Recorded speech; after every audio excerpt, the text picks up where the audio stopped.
Hello everyone, this is Robert Radford, 50 years of chess. Got another game for you.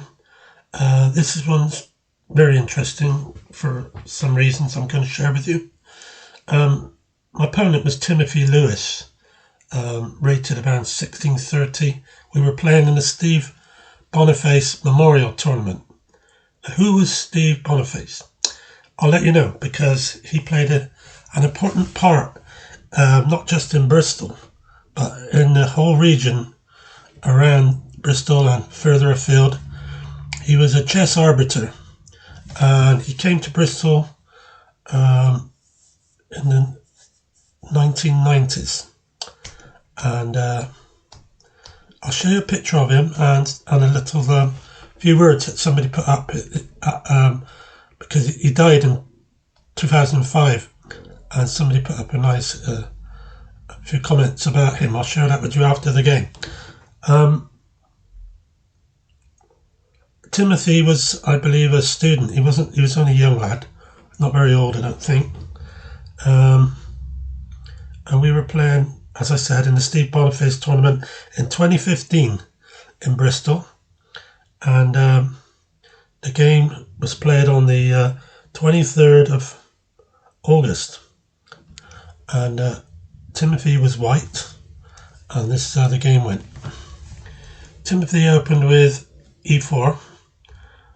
I played c5 Sicilian, and he played knight c3, which is known as a closed Sicilian. g6, knight f3, e6. The ideal is to play bishop d7, then knight into e7. So he played d4, opening up the game. cd, knight takes d4, bishop g7, f4. Okay, so he's trying to get a grip on the centre here. I played a6, looking to push the b pawn if possible, but he shut that down with a4. And then I played d6. He went back with the knight to f3, which I suppose is okay, but I think it loses a tempi along the way somewhere. But anyway, I played queen c7, stopping him from going bishop c4 if he chose to. He played rook a3, which I thought was a really strange move, but I think he was worried about the bishop takes, knight, pawn takes, queen takes, pawn check. He could have just played bishop d2. But anyway, he played rook a3. Or he could have played queen d3. So he played rook a3. I played knight c6. So I'm just developing my pieces here now. And so he chose to play bishop c4. The ideal, I think, is to drop it back, if I remember. Yeah, because I played knight a5 and he dropped back bishop a2. So bishop d7, continuing my development. He cancelled. I played queen c5 check. He goes in the corner with his pawn, and then I played rook c8. So I'm putting some real pressure down on to this c3 square with bishop, queen and knight, and he's defended with just rook and pawn. So he moved the queen to e1 to add to the defense of the knight, and I played knight into c4. I want his bishop for my knight. That's what I really want, and he obliged me by taking it. So that got rid of his white squared bishop, and so now he went queen into e2, offering a swap. I thought about this for quite some time, and I decided it was beneficial for me to swap, so I did.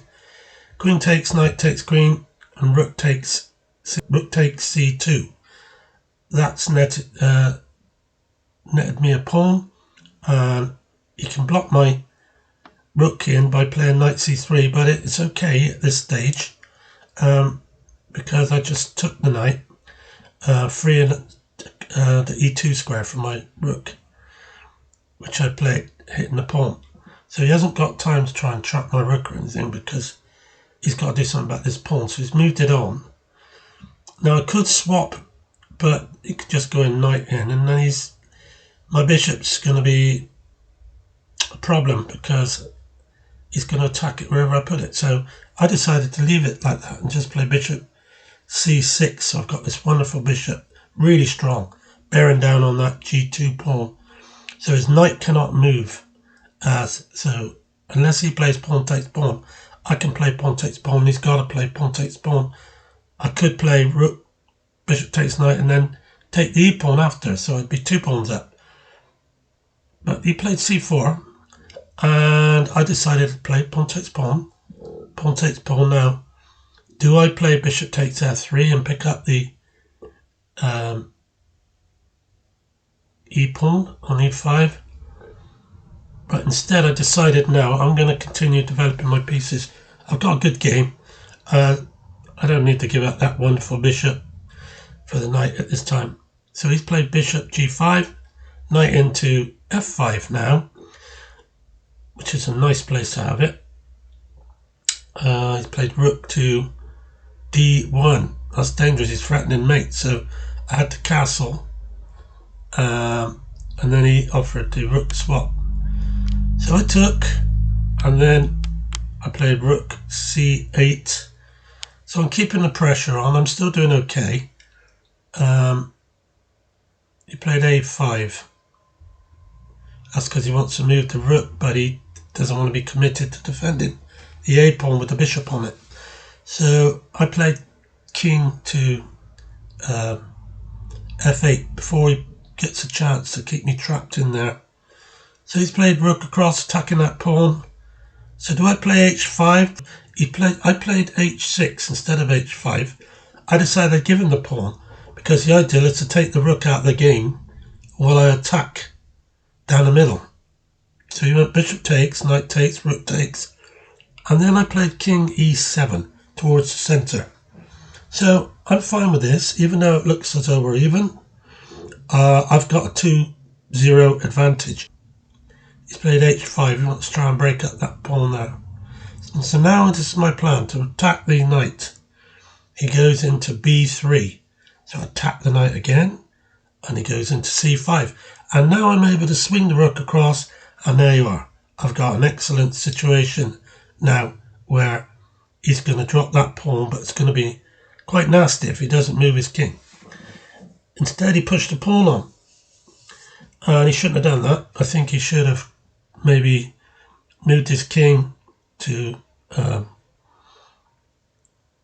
g1, and then when get checked, maybe to f1. But either way, he's in trouble. So this is wonderful. The game's over any second. I took the pawn on g2, so I've got the discovered check. If he goes pawn takes pawn, then I just go rook takes pawn, and it's check, and I'll win the rook. He knew this, so he played rook down to h8. And then I just played g takes h5. He cannot retake the pawn, because again, I'll go rook back to g5, and I win the rook. So there's little he can do here now. The most he could have done would have been just to move his knight somewhere, maybe d3, and then to f5. But it's not going anywhere. Wherever he moves it, I'll just move the rook away and capture it. So there you go. That was the game with Tim Lewis. Nice young man, if I remember rightly. He was quiet, nice guy. I believe he was a student from the university somewhere. I think it might have been in London. But anyway, I'm going to show you now and tell you a little bit about Steve Boniface. This really wonderful man who I knew very well. Steve had asked me to play in the Hanover Exchange, which I've mentioned before, which is something that was designed after World War II between our government and the German government at Hanover. It was to do with trading sports players to and fro across the channel each year to play each other in various sports, chess being one of those. And I was asked to play, I think it was in about 1988, 89, and I was very happy to go over on the plane with 4 other people. Steve was one of them, and we were the team representing Bristol against the Hanover team, which was quite strong, and we did win the match, so that was good. I stayed with a man who was part of their team, and he was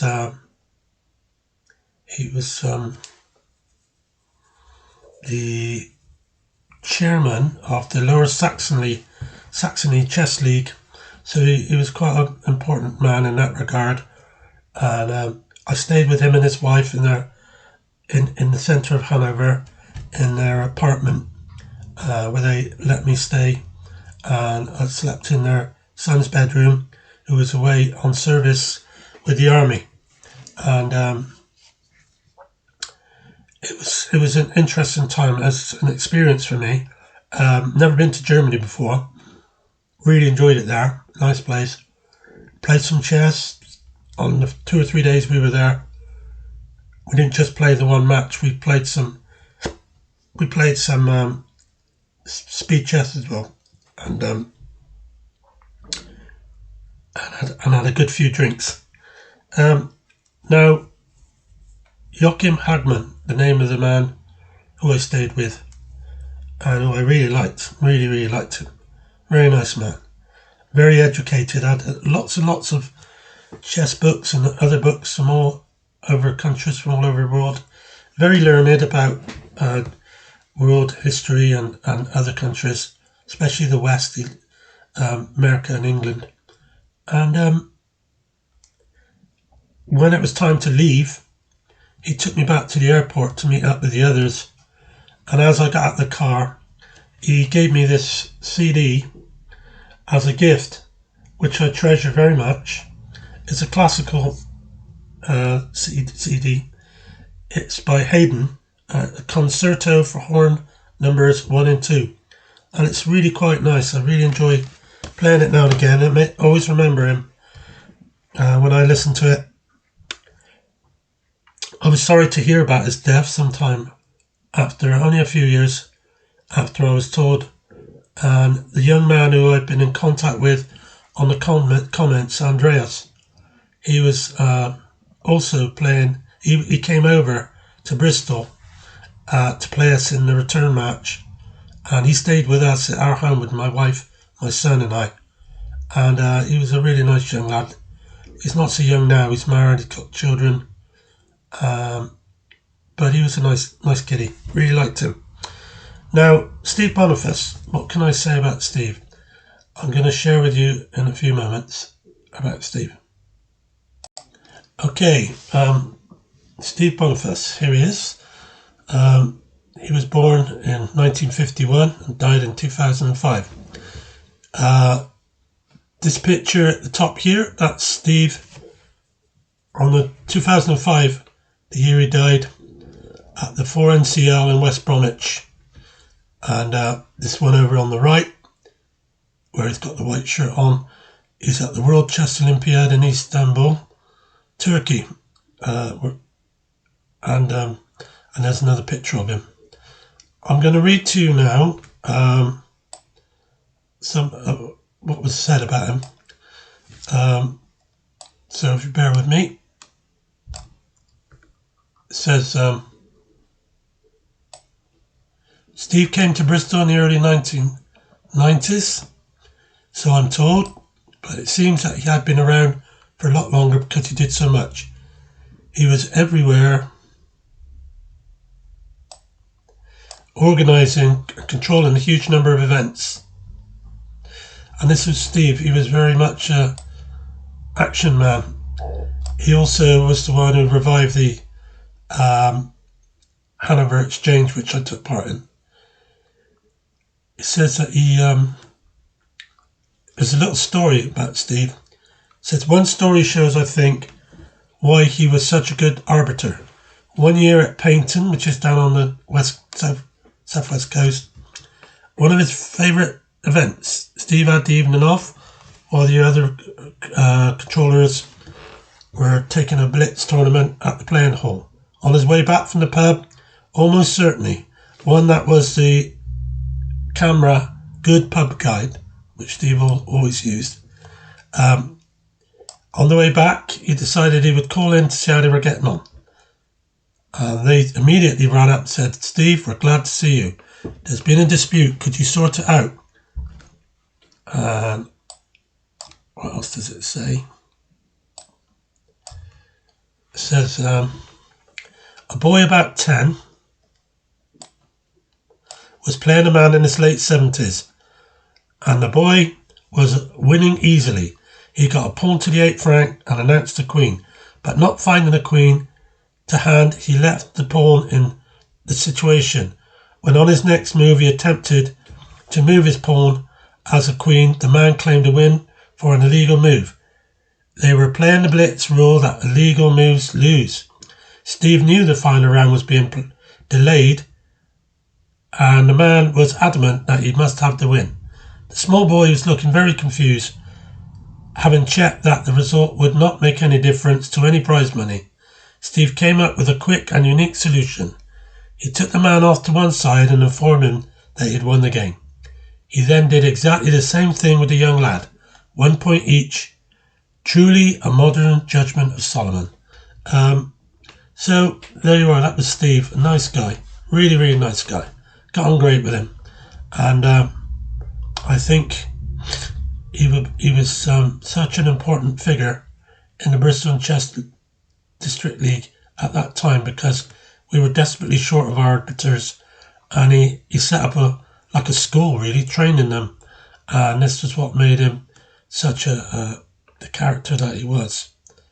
So thanks for watching this. I hope you enjoyed it, and I'll speak with you again later. Thanks very much. Bye.